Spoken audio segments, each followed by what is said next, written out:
Hey, what's up everybody? Atticus here. I was just leaving the gym and saw we got a blue post, and what do you know, it's about PvP.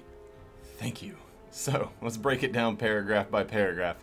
Since we broke down the 6 phases of content that we will be rolling out for Classic, we've heard the increase in requests for PvP details, so we wanted to get you up to speed on our plans there.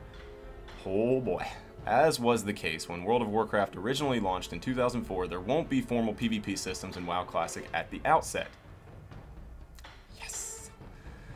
You'll still be able to PvP, of course, and there will be no dishonorable kills, so you'll be free to repeatedly hunt down every player and NPC in, say, Stranglethorn Vale to your stealthy heart's content.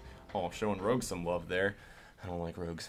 So, let's see. That'll change once Phase 2 rolls around and we add the honor system, which will introduce honorable kills, dishonorable kills, and PvP rank rewards. The items you earn from the PvP rank rewards will be the versions from patch 1.12. Keep in mind though, just as it did originally, it will require a substantial time investment to rank up through the honor system.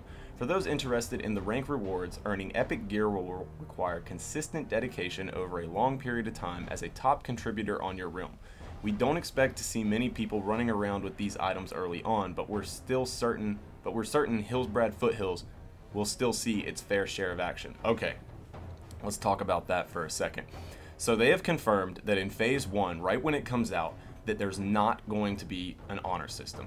That is really, really good in my opinion. It's going to be very healthy for, I would say honestly, it's probably going to be better for people who are coming to the game that aren't used to playing Classic. And the reason why I say this is because not having rewards for honor make it so that you're not as likely, or make it so that most people are not as likely to go out of their way while they're questing to kill someone. That can be very productive for people who aren't used to the kind of cutthroat nature that World of Warcraft Classic brings. But then, moving on, they say that when Phase 2 rolls around, they're just going to add the honor system. Adding the honor system before Battlegrounds is amazing. And the reason why is because all that does is promote world PvP. People who are like the hardcore PvPers are going to be going around just going crazy, but that's going to be after a while. So plenty of people are going to have had time to hit 60, have time to get some gear and whatnot, and it's going to take a lot of stress off of people as well. Instead of like having to rush to 60 or having to like, you know, stop midway to like grind to rank 3 before you're even at 60, you're going to just be able to focus on just getting to 60 and then getting some gear and being ready for the honor system. So it's going to kind of break up all the task list that you have as hitting 60 and just leveling and whatnot, so that you're kind of just like taking one of those you know, tasks off the list and setting it aside for later. I think that's very, very beneficial. So moving on, in the 3rd phase, we'll introduce the first battlegrounds, Alterac Valley and Warsong Gulch. That's Alterac Valley version 1.12. Bit of the you know, race to the end kind of thing. Not so much the whole war vibe that you get from Alterac Valley, but it's okay. Take what we can get in that sense. And Warsong Gulch, alongside their associated vendors. One thing to note is that there are a couple of updates to these vendors over the course of the original patch releases, so some items won't be available right away. For example, the spell penetration trinkets available from Warsong Gulch vendor weren't introduced until patch 1.9, so we're currently thinking that we'll add these in Phase 5. Okay, so see, this is exactly what I've been saying about the best way for them to do this. They give us the content and whatnot, but they don't like itemize things perfectly until it was itemized that way in the respective patch. So that's good there. But adding the battlegrounds in the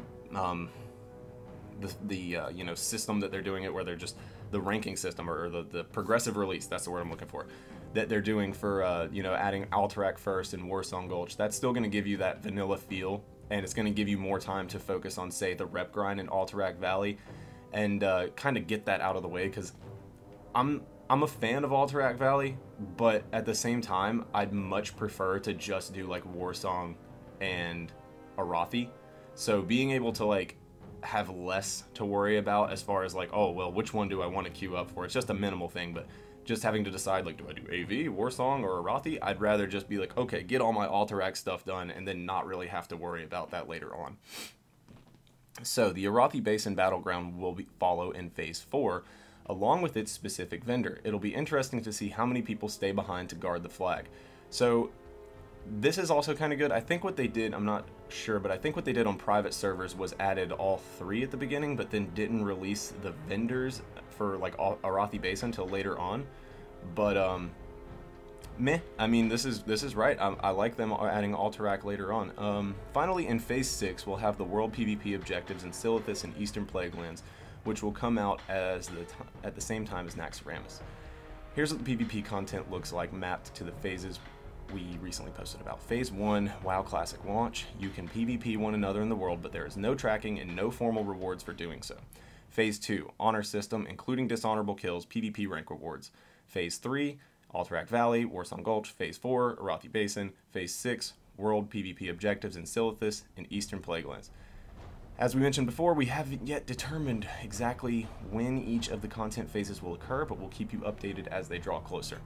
So my overall thoughts on this is that this is amazing. This is exactly what we wanted, but the big thing here, and this is why releasing it like this is so good. As I said, you get the Phase 1 where you don't have to worry so much about being ganked. Then you get the Phase 2 where you get nothing but World PvP. That's amazing. World PvP will create a more immersive experience than any kind of PvE content will give you, in my opinion. World PvP, like, I can't even tell you how many times I would be out doing something in the world and I would see someone that I recognized and I would just be like, oh, it's that guy again, and I'd just be so mad.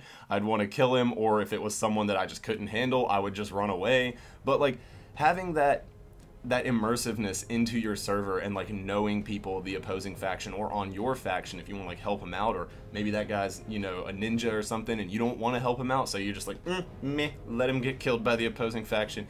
Just depends, but like that makes the game so much more real and so much more fun and really brings that classic vibe back.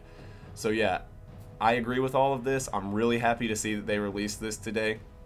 Be on the lookout for new content coming, guys. I've got a bunch of stuff in the works, but until next time, stay strong and stay hungry. See ya!